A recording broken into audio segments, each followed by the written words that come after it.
Salut les passionnés, ravi de vous retrouver pour une toute nouvelle vidéo. Vous savez, dans la série Le Brancard, on s'occupe de la prévention des blessures, de la rééducation et on vous donne plein de nouvelles informations à ce sujet-là pour vous sportifs amateurs, pour vous sportifs professionnels.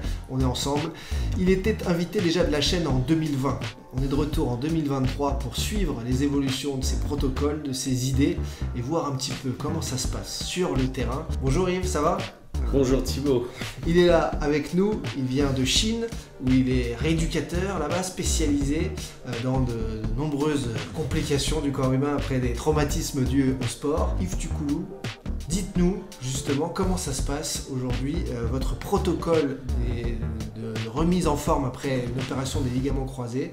Ça fait 15 ans que vous testez ça, on avait déjà fait une première vidéo pour essayer de mieux comprendre ensemble. Aujourd'hui, on va revenir sur 10 points précis, en 2 vidéos, 10 points précis à décrypter pour voir un petit peu ce que je vais appeler moi erreur aujourd'hui à ne pas commettre. Alors pour certains c'est une révolution, pour d'autres c'est une évolution. Personnellement je pense que c'est une évolution. Sur le premier point important, je dirais que ce qui inquiète ceux qui vont avoir ou qui ont eu une rupture de croisée, il y a 2 facteurs importants, c'est le temps de rééducation et c'est la douleur. Maintenant, c'est en train de bouger un petit peu. Aux alentours de 4-6 mois, reprise du sport de compétition, 6, 8, 10 mois, c'est un peu variant suivant les chirurgiens, suivant les rééducateurs. Parfois des amateurs qui se donnent 1 an de tranquillité. Voilà, c'est ça. Alors ça, c'est valable pour les gens qui ont le temps. Moi, j'ai toujours travaillé dans l'idée de me dire que beaucoup n'ont pas la possibilité d'attendre, que ce soit les sportifs de haut niveau, ou que ce soit des chefs d'entreprise, des artisans, des gens qui sont à leur propre compte. 1 an, c'est pratiquement impossible pour certains. Donc cette rééducation maintenant, elle marche en Chine, elle est acceptée en Chine. Quand on annonce à quelqu'un que dans 1 mois, il va pouvoir reprendre ses activités physiques, ça paraît naturel là où je suis. Et c'est la réalité désormais de 200 personnes qui sont déjà... Voilà, on atteint les 200 personnes dans le monde, on n'a pas eu de rechute, on n'a pas eu d'ennui. Donc pour moi, c'est bon, c'est certifié. Je sais que certains en France ont essayé un petit peu les mêmes choses. On s'est rencontré avec certains kinés, avec certains médecins de rééducation fonctionnelle. 1 mois, ça fait partie du possible. Toujours est-il qu'il faut respecter certaines choses. Deuxièmement, la douleur. Et la douleur, on a fait de gros travaux sur la douleur, il y a tout un tas de choses qui sont en train d'apparaître, et on a maintenant des gens qui sont moins enclins à croire que ça va être le parcours du combattant. Avant, c'était on se fait les croisés, c'est l'horreur.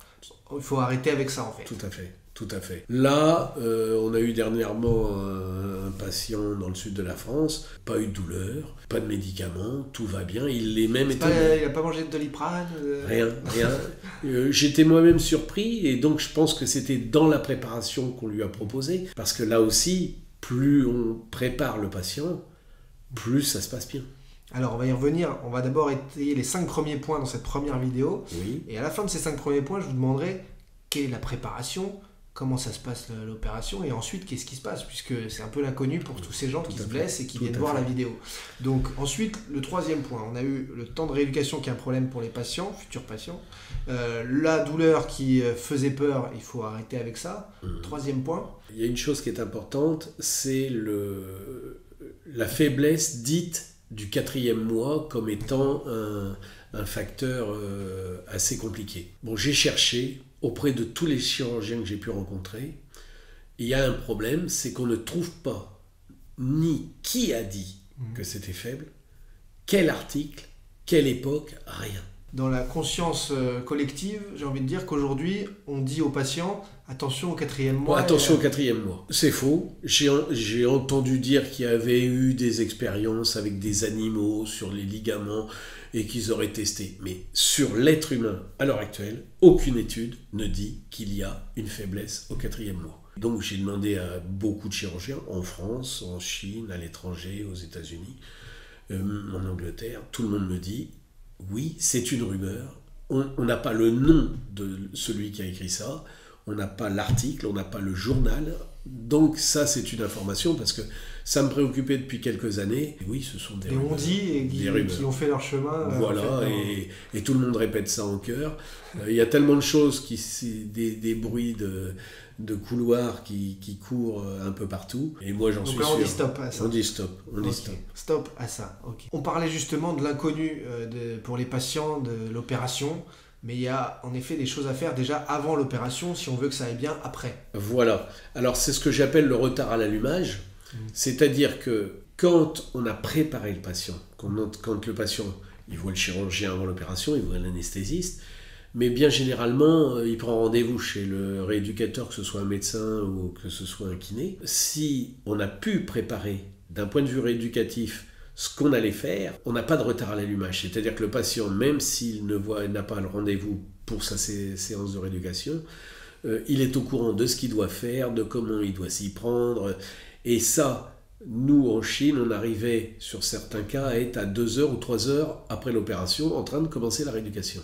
Ah oui, parce qu'en fait, ce que vous nous dites, c'est que beaucoup de patients attendent beaucoup trop longtemps avant de commencer la rééducation et sont surtout dans l'inconnu, ils ne savent même pas quand est-ce qu'ils doivent la commencer. Voilà, c'est-à-dire que par exemple, on peut se retrouver avec des gens qui ne savent même pas qu'ils ont des anticoagulants dans beaucoup de cas, savent pas comment gérer tel ou tel médicament, mettre la telle...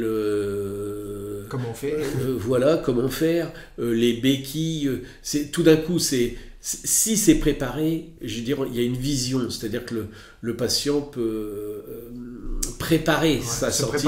Voilà, se préparer à la sortie du bloc et à la sortie de la salle de réveil. Et si il sait ce qu'il doit faire tout de suite, comme par exemple, un truc tout simple, réveiller le quadriceps.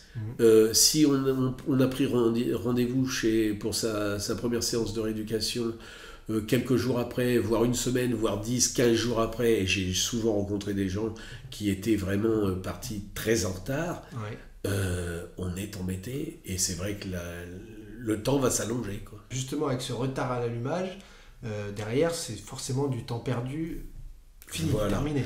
Plus on part lentement, plus on arrive tardivement. D'accord. Surtout qu'il y a une chose qu'il faut savoir, c'est qu'on a 2 phases de cicatrisation, 2 phases d'inflammation post-opératoire. Une première que je considère à peu près au 7e, 8e jour, qui est très active. D'accord. Et une deuxième de deuxième choix.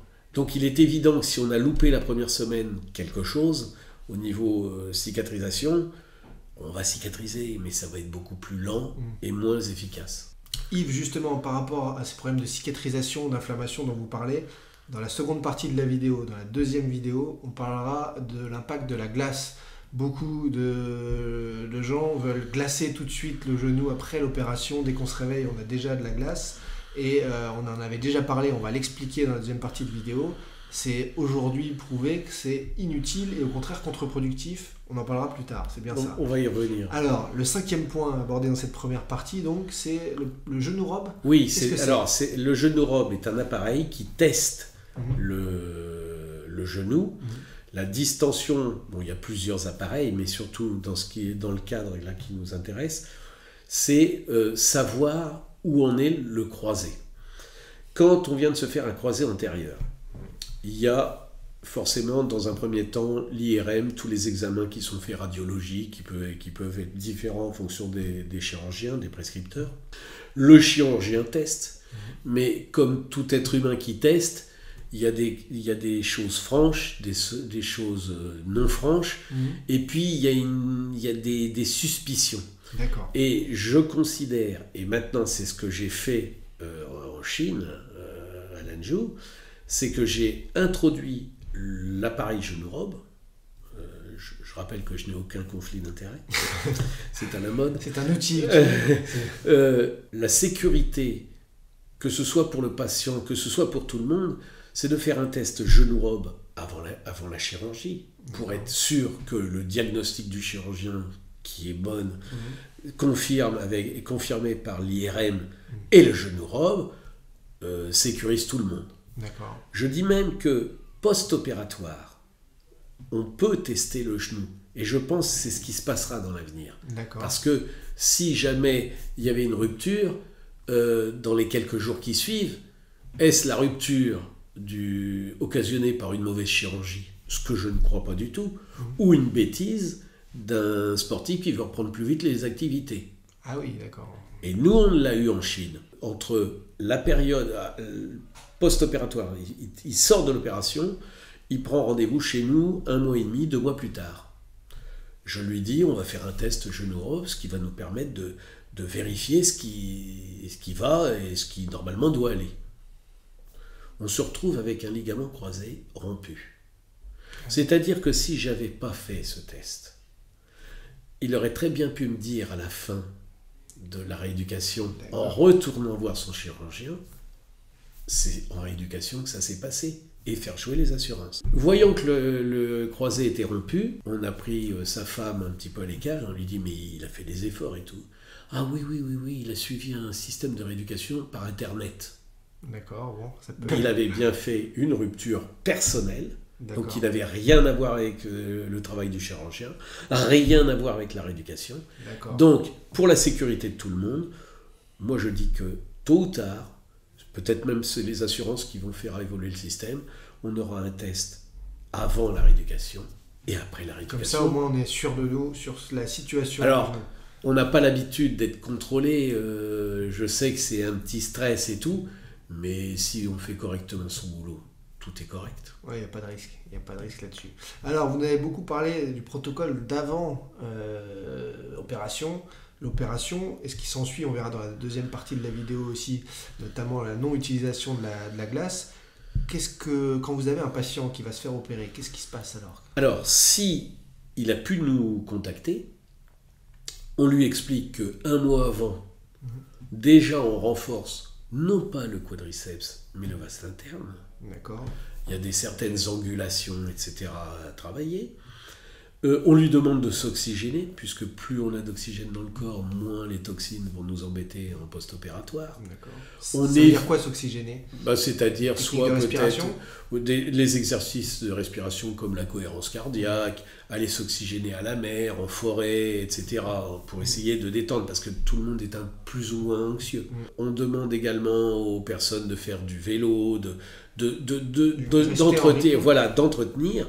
Et on leur explique qu'après l'opération, comme il y a une espèce de garrot qui est en haut de la cuisse et qui un peu sidère le quadriceps, c'est-à-dire qu'il l'endort, c'est-à-dire que quand vous vous réveillez post-opératoirement parlant, il faut réveiller ce quadriceps, plus exactement ce vaste interne, pour commencer à bouger.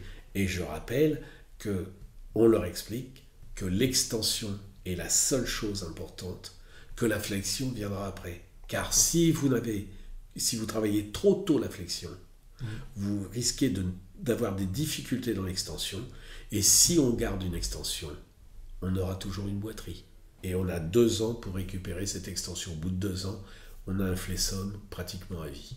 D'accord, ah oui, donc c'est très important. Voilà. Et parmi ce protocole d'avant-opération aussi, vous avez des conseils de nutrition, voilà. Des conseils pour éliminer un petit peu plus vite l'anesthésiant aussi du corps. Voilà. Alors, ce qu'on fait généralement, on protège son foie. Parce que souvent, quand les gens me demandent, je ne suis pas anesthésiste, je ne suis pas chirurgien, mais on aime mieux les gens qui sont opérés en anesthésie générale. Il y a une dizaine de produits anesthésiants, je me suis renseigné auprès d'anesthésistes, et on arrive à les évacuer en prenant de l'huile, en prenant tout un tas de systèmes.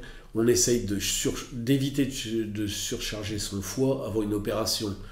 La petite bière le samedi d'avant l'opération avec les copains évidemment est enlevée.